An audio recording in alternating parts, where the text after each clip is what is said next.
हुजूर सैयद आलम सल्लल्लाहु अलैहि वसल्लम बैठे थे तो हुजूर ने फरमाया शराब, ये नशा, ये बुराइयों की माँ है। और फिर हुजूर ने एक मिसाल बयान फरमाई। नबी रहमत अलैहिस्सलाम ने फरमाया, बनी इसराइल का एक वाकया है। एक खूबसूरत जवान था, एक औरत का दिल आ गया उस पर। ये याद रख ले, हम लड़कों को मना करते रहते हैं, लेकिन हमें घर की बच्चियों पर भी तवज्जो देनी होगी, हमें उनके खून पर भी निगरानी करनी होगी। औरत का दिल आ गया तो नबी पाक अलैहिस्सलातु सलाम फरमाते, उसने कोई बहाना लगाया, किसी को कहा कि उस नौजवान को बुला के लाओ, उसके कहो कि हमने कोई गवाही लेनी है तुझसे। वो नौजवान आया, एक कमरे में दाखिल हुआ तो अगले कमरे में ले गए, वहां दाखिल हुआ तो उससे अगले कमरे में ले गई, वो दाखिल हुआ तो इसी तरह 7 मुकम्मल कमरों में ले गई। मेरे करीम रसूल, मेरे महबूब पाक अलैहिस्सलाम फरमाते हैं, सहाबा को समझा रहे हैं मीठे लबो लहजे में, फरमाते जब सबसे पिछले कमरे में ले गई तो एक लड़का बंधा हुआ था वहां रस्सियों से, शराब का प्याला पड़ा हुआ था। बीबी कहने लगी, कोई गवाही शवाही नहीं लेनी, तुझे इसलिए बुलाया है कि तेरे ऊपर दिल आ गया है, अब मेरे साथ मुंह काला कर। तो वो जवान कहने लगा, नहीं, मैंने अपने नफ्स को पाक रखा हुआ है, मेरी नजर भी पाक है, दिल भी पाक है, और उसकी बरकत ये है कि रब ने मेरी रूह को भी पाक रखा हुआ है, तो मैं ये हरकत नहीं कर सकता। पाक लोग पलीत कामों की जानिब तवज्जो नहीं करते, मैं ये हरकत नहीं कर सकता।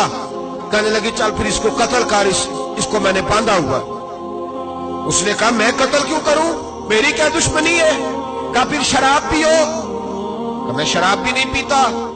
तो कहने लगी, अब तो मैंने तुझे अपने चुंगल में फांस लिया है, अब तू यहां से बच के जा नहीं सकता, और अगर तू बाहर जाएगा तो मैं शोर करूंगी, लोग जमा करूंगी, इसने मेरी इज्जत आबरू पे हाथ डाला है, तो तू बच तो नहीं सकता, एक काम तो करना पड़ेगा।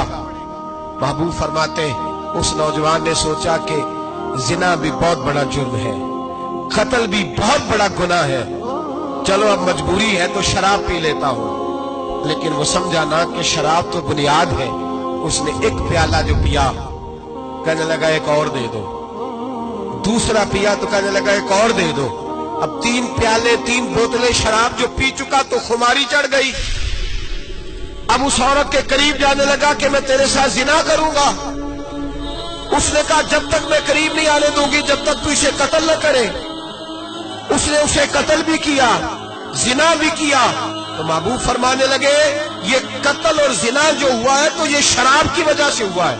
गोया शराब वो जुर्म है जो कत्ल भी कराएगी, जो जिना भी कराएगी।